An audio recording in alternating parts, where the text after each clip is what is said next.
nashiidaan amma waraabuu deemu taate reefu nan gaafatu tana wallaahi ijoolleen barsiisan rabbumaa jaan barsiisa malee hafaltii sirraan qabu hidha geenguun amma isaan asirra jiraatanii hafaltii isin gaafadhu wayis naa godhaan waan takka isaan hin gaafadhu kanuma rabbiisanii diin barsiisa akkumaan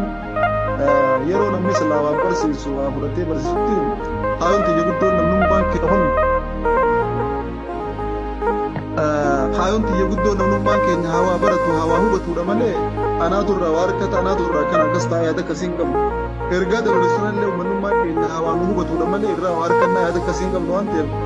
ifiiti xiyyaafuu maara namni rakkannee waan nu ergi qinaanchuu ijoolluman salaattinaa jammeessamu haajameetiin amma dhiyoo tannaafoo uummata illee sababeeffatanii yoo ana gargaarta waliin nagale na dirmadhaa jeeni amma guyyaa boru guyyaan kudhanii guyyaa 13 jechuudha mana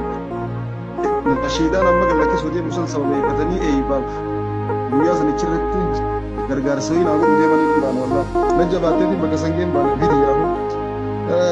akki manni itti nu yaadu bikin itti jirru waladda jechuudha nuti itti jirru mana keessaa rakkoo jirra gandimmoo banuu jirra mutaan sagalee teenya dhageeffatan maqaa keenyaa bira jira mataan keenya bakka jirru kun hin jiru maqaan keenya immoo bakka nuti hin jirre jira akkasitti dubbii wallamtee akkas ta'u jirra gammachuun teenya immoo dhawuma kana wajjin ummata nu jaalatu ummata yoo rakkoo teenya dhageesse tasaa dhiisee rakkoo teenya abnoo jira akkatu ummata kanaa gabaachuutu